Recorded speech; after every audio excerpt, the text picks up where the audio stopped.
Nós da Confidecor desejamos te facilitar um conjunto de soluções à sua medida, como seguros de responsabilidade civil, planos de saúde familiares e empresariais,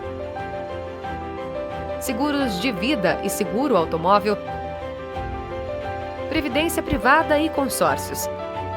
Sempre com a qualidade e confiança que só a Confidecor pode oferecer. Confidecor, a nossa corretora de confiança. Na Confidesign, criamos muito mais do que marcas. Criamos universos visuais, onde tudo gira em torno da sua marca, gerando resultados que surpreendem e que ativam. Confidesign, a sua agência de publicidade de confiança.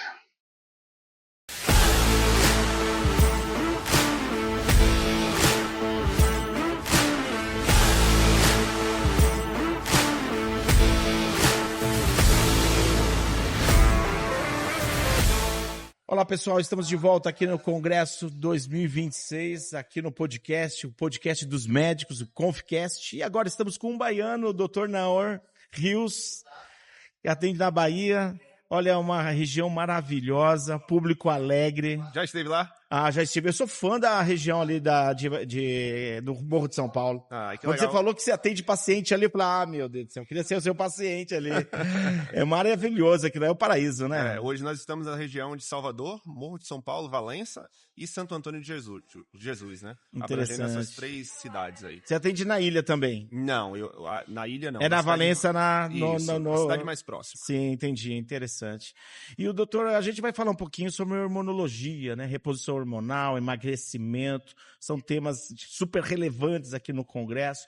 Hoje a população em geral, o que você, dentro do que os pacientes buscam, você no consultório, qual que é a maior dor? Hoje a busca maior no consultório são principalmente mulheres na casa dos 30 anos mais, que buscam uma melhoria de qualidade de vida. E essa qualidade de vida ela pode estar associada a uma reposição hormonal, a um processo de emagrecimento, a dores que ela começa a desenvolver dentro de casa e são silenciadas. Tem uma coisa que eu gosto de falar muito, é que hoje as pessoas têm muito menos relação sexual do que se tinham anos atrás. Muitos menos filhos, muito mais ansiedade, muito mais depressão e condições que estão diretamente ligadas com a parte hormonal. Tudo que a gente tem falado aqui nesse congresso incrível, né, de hormonologia. É verdade. As telas é um problema? As telas, sim, são um problema, mas o nosso estilo de vida hoje tem mudado, né? A gente tem uma elevação maior do cortisol, um nível de estresse maior. Nossa alimentação não é como se era antes. Nossos avós dormiam 7 horas da noite, acordavam 3:30 da manhã, acompanhavam um ciclo circadiano muito mais saudável. A alimentação era produzida da própria terra, alimentação de subsistência. O nível de estresse era muito menor, não se tinha tanto uso de tela. Então, assim, a gente tinha um estilo de vida muito mais saudável do que se tem hoje. E isso tudo contribui para uma piora da qualidade de vida, mesmo a gente sabendo que hoje vivemos mais com o avanço da medicina. É verdade. No caso, doutora, muitas mulheres que te procuram nessa idade de 35, 40 anos, a gente sabe que elas estão numa pré-menopausa, né? Que é chamado de perimenopausa ou de climatério, né? Só que eles não sabem a diferença, né? Entre menopausa, perimenopausa, climatério. Você conseguiria nos explicar? E até o público saber essa diferença? Essa é uma grande questão, porque é muito difícil de ser diagnosticado. E as pessoas esperam que no exame venha escrito que você está naquela fase. E, na verdade, não é bem assim. É muito mais uma investigação clínica feita com o seu médico de confiança, através de um histórico ginecológico e toda uma abrangência dos sintomas. E esses sintomas eles podem envolver dificuldade da qualidade do sono, uma ansiedade, uma depressão, acúmulo de gordura abdominal. Então, aquela mulher que a partir dos 30, 35 mais, começa a ganhar peso, ou até muitas vezes, sem comer, ganha peso. Você sabia que tem pessoas que sem comer conseguem ganhar peso? É verdade. Aquelas que reclamam, pô, mas eu quase não como, tô tentando emagrecer e piora na balança. Isso é justamente por conta de alteração hormonal do próprio corpo que começa a partir dessa idade. E é uma fase onde a mulher vai parando de menstruar e começa a ter um desequilíbrio hormonal, o que diminui a qualidade de vida dela. Então, muitas vezes, envelhecer não é só sobre idade e número, né? Mas sim sobre uma falta de acompanhamento durante esse processo que vai te dar qualidade de vida. Quantas mulheres a gente não conhece aí com 60? Exemplo dela, Xuxa, que parece ter 30, 35. É verdade. Então, A realidade da mulher 35+ hoje tem mudado bastante pelo nosso estilo de vida e pela falta de acompanhamento e de profissionais que olhem para essa parte hormonal com mais carinho. Sim, com certeza. E aí a gente volta para uma grande dor, que é o próprio processo de emagrecimento, que muitas mulheres procuram o consultório para emagrecer, mas não olham a parte hormonal. E tem muita gente que quer fazer uso da tisapatia do Mounjaro sem avaliar a parte hormonal e muitas vezes bloqueia o processo de emagrecimento e se frustra durante esse processo. O Mounjaro é uma medicação muito boa e muito eficaz, mas a gente precisa avaliar toda a parte metabólica, são pilares, né, que a gente chama, para a gente ter um resultado bacana, eficaz e duradouro. Não é só simplesmente a gente querer fazer algo porque viu em um vídeo de internet, mas sim construir todo um processo. E por que alguns têm facilidade em emagrecer e outros que batalham, às vezes acabam até ganhando mais peso? Por que essa diferença? Existem condições próprias e inatas, culturais e econômicas, né? Então, pessoas que cresceram em um contexto de alto consumo de carboidrato, naturalmente desenvolvem um metabolismo mais lento. Tem pessoas que têm condições genéticas e hoje a gente tem testes genéticos que podem avaliar isso, ou seja, é um exame que a gente faz do paciente para avaliar o gene dele, como que realmente funciona o corpo daquela pessoa. E a partir daí a gente define um plano de tratamento mais assertivo e direcionado. E tem pessoas que por conta de estilo de vida mesmo, condições de gênero, condições de vida, a gente sabe que também tendem a ter uma dificuldade maior de emagrecer ou até mesmo de produção hormonal, porque a gente sabe que o nosso próprio corpo produz de forma endógena, ou seja, o nosso corpo ele produz e vai perdendo a capacidade ao longo do tempo. E aí a gente chega na menopausa no caso da mulher e na andropausa no caso do homem. Sabia que o homem também tem menopausa? É verdade, a andropausa que se diz, né? É verdade. E no caso, eu já escutei muito também falar sobre inflamação, corpo inflamado. Como que é isso, doutor? Como que esse processo de inflamação acontece? Muito se fala que o processo de inflamação, ele começa no nosso intestino. E o intestino é uma peça-chave para tratar qualquer processo inflamatório. A maioria das doenças que a gente tem hoje, elas são processos inflamatórios crônicos de baixo grau. Hipertensão, diabetes, doenças autoimunes, condições crônicas que muitas pessoas tentam tratar, mas não estruturam a base, não avaliam a parte hormonal, não avaliam a parte metabólica, a parte nutricional. E por isso que muitas vezes a gente consegue melhorar muitos desses casos, inclusive condições dermatológicas, né? Com mudança no estilo de vida, associado a uma modulação hormonal e também a uma suplementação. E essa suplementação a gente pode fazer por várias vias. E nessa questão estética, né, que é a mudança corporal da mulher, né? Por que isso acontece? Bom, a mulher, ao longo da vida, ela vai mudando a prevalência hormonal no corpo dela. Então, ela começa na menarca, que é a primeira menstruação, geralmente os seus 8, 12 até os 15 anos, vai evoluindo, oscila, e todo mês ela tem um ciclo. Então, a mulher ela vem, fase proliferativa, lútea, entra na menstruação, TPM, descama, e todo mês é um novo ciclo. E isso não faz com que ela tenha estabilidade, ela tem instabilidade. Para a mulher ter performance e qualidade corporal, muitas vezes ela precisa de estabilidade e de um bloqueio. Então, entender a condição ginecológica vai ajudar com que a gente acompanhe o corpo da mulher e dê uma composição corporal melhor. A gente sabe que gordura é importante para o nosso corpo, mas ela tem que ser em condições mais baixas, porque a gordura é um órgão endócrino e inflamatório. Entendo. E aí que essa questão de acúmulo de gordura, como que pode ser tratado? O acúmulo de gordura ele pode ser tratado de diversas maneiras. Eu gosto de dividir isso em pilares: sono, intestino, parte metabólica, que a gente entra vitaminas, minerais, e a parte hormonal, além do estilo de vida, claro. Então são 5. Dentro do estilo de vida a gente tem a alimentação e exercício físico, que tem de estar inclusos, principalmente o exercício físico resistido, e aí entra a musculação. A gente tem o intestino. Muitos pacientes, quando chegam para a gente com obesidade, já chegam com empachamento, distensão abdominal, dor. Então, a gente também tem que fazer essa investigação. Sono. Então, o sono é um dos maiores potentes no estilo de vida relacionados à anti-inflamação. E nos ajuda também. e o nosso intestino, né, que é a nossa alimentação. Sim, com certeza. E quando a pessoa fala de gordura, logo vem em mente, então, a lipedema, né? Que tanto tem se falado, que era uma coisa que as pessoas não conheciam. Você gostaria de abordar um pouco sobre esse assunto? Eu gosto de falar que a pessoa que tem lipedema, ela geralmente está associada a alguma condição ginecológica a mais. Então, o lipedema, ele precisa ser investigado a fundo. Não é só simplesmente você ver aquela perna com dor, sensibilidade ao toque. Muitas vezes as mulheres têm aquelas rouxidões sem justificativa. Pô, me bati aqui, mas não sei onde foi. Às vezes é ao toque, às vezes é uma piora da vascularização no tecido adiposo, que faz com que você gere uma inflamação e sinta dor, peso, cansaço nas pernas, e isso tira a qualidade de vida da mulher. Não é só a parte estética influencia muito, mas piorar a qualidade de vida, perder autonomia, perder muitas vezes um casamento. Quantas e quantas mulheres Sim. deixam de ter uma relação conjugal e íntima com o marido por vergonha? Então, trazer qualidade de vida não tem preço. Isso retoma a autoestima da mulher e trata uma condição crônica que é o lipedema e que é multifatorial e sistêmica e crônica, né? Ou seja, não tem cura. Entendi.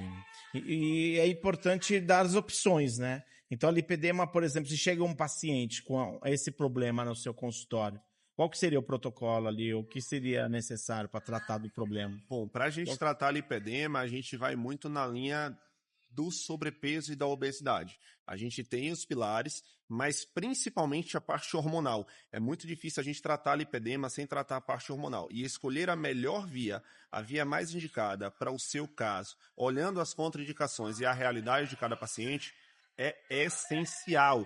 Não é simplesmente fazer uso de uma medicação ou de uma suplementação, fitoterápica, alguma coisa que a gente viu, achando que vai resolver. A maioria desses pacientes, eles se frustram ao longo do processo e não tratam o problema como um todo. Então, é essencial você ter um acompanhamento para, assim, com o seu médico, avaliar um protocolo de terapias injetáveis, de medicações anti-obesidade, né, que a gente chama, medicações que vão melhorar o perfil de gordura e vão tratar o problema sustentando ele como um todo. Lembrando que a mulher que tem lipedema, ela sempre vai ter que ser magra para manter o seu corpo mais enxuto e mais livre dessa inflamação. Vai ter que se manter magra. E é possível se manter magra? Porque Olhando- hoje uma coisa é perder peso, outra coisa é se manter. E aí é que tá. Vamos lá, é possível sim se manter magro, é essencial, só que primeiro precisa haver uma mudança de mentalidade. Tá. E não simplesmente, no meio que a gente vive hoje, utilizar uma medicação como muleta para se sustentar em um objetivo. Até porque isso não é sustentável no longo prazo. A gente precisa realmente desenvolver estratégias e respeitar as fases do corpo. Não é simplesmente perder 20 quilos, chegar nos 60, tô bem, vou ficar aqui. Não é. Inclusive, os próprios estudos mostram que todas as vezes que a gente tira estratégias de maneira abrupta, há um reganho do peso. E aí a gente entra no famoso efeito sanfona. E você sabia que a cada efeito sanfona que a gente perde, fica mais difícil a gente perder peso? Por Vai exemplo, dificultando. se você perdeu 20 quilos hoje, na próxima vez que você for perder 20 quilos, você não vai perder 20 com a O mesma próprio facilidade. organismo é um mecanismo que ele faz para não perder. Mecanismo de defesa do seu organismo. Nosso corpo foi feito para acumular gordura em forma de energia, porque a gente vivia antigamente longos períodos de escassez de alimento.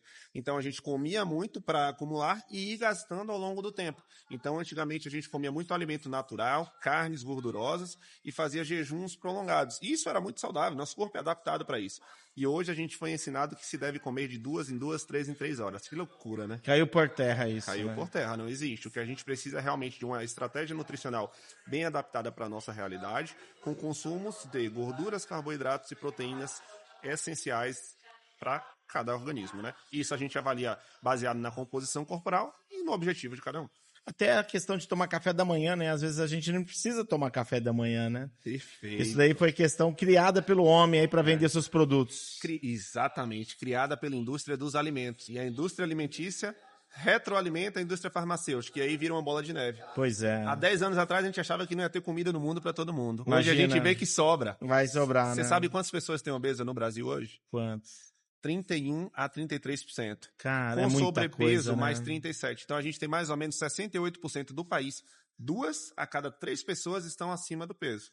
Então, quando a gente começa a observar isso na nossa realidade, a gente vai normalizando como que o sobrepeso e a obesidade está inserido. Se a gente fosse na praia 10, 20, 30 anos atrás, quantos gordinhos a gente ia ver? Não via, né? Não via. As fotos antigas só vê os magrinhos, né? Exatamente. Eu vejo eu moro em Copacabana. Legal. E o meu guarda-roupa, né, antigo lá, eu não mudei por enquanto. E ele é menor do que se usa hoje. Sim. Porque as roupas eram menores. Então a gente percebe que realmente não é só o carro, a garagem que é pequena, né? O guarda-roupa também, né? Então a gente viu que há uma mudança aí, né? Envolve toda uma questão de acessibilidade, de mudança. Empresas aéreas estão mudando o padrão. E tudo isso tem corroborado para lutar contra essa condição crônica, que é a obesidade. E aí a gente vê pessoas com 40, 45, 50 anos falecendo, infartando, e a gente acha que é a vacina do Covid. Nosso estilo de vida mudou tanto. Não estou dizendo que a vacina não possa ter tido malefícios, mas justificar uma mudança no estilo de vida e de toda a piora que a gente tem hoje em algo não é justo. Então a gente tem que olhar para os nossos próprios hábitos para a gente sim mudar e ser melhor a cada dia. E falando em emagrecimento, última pergunta, doutor. É possível emagrecer sem perder massa magra? Boa pergunta. Os estudos mostram que, associado a medicações e a depender da medicação, você tem uma perda de peso maior. Por exemplo, o Ozempic, a semaglutida, a gente tem uma perda de peso maior. Uma perda de massa magra maior. Quando a gente vai para o Mounjaro, a gente já perde um pouco menos de músculo, mas ainda assim perde imunoterapia. Quando a gente faz um tratamento multidisciplinar associado com reposição hormonal, estratégia em consultório e com musculação, não vou dizer nunca, mas raramente o paciente ele vai tender a perder músculo. Tá? Entendo. Então, porque músculo ele é metabolismo, ele é importante, deve ser preservado. Inclusive, a palavra emagrecimento vem do perder gordura. As pessoas acham que emagrecer é perder peso. Não. Às vezes você perde gordura. Peso, você perde músculo. Sim. Você tem que perder exclusivamente gordura. Porque senão, se você, porventura, vier a perder músculo, você pode desenvolver uma doença chamada sarcopenia. E aí você tem dois problemas, que é a obesidade sarcopênica. E vale a pena mencionar, para finalizar então, falando sobre IMC, que agora também caiu por terra, a diferença da bioimpedância e o IMC. O que você diria que faz a diferença quando você fala com quem entende?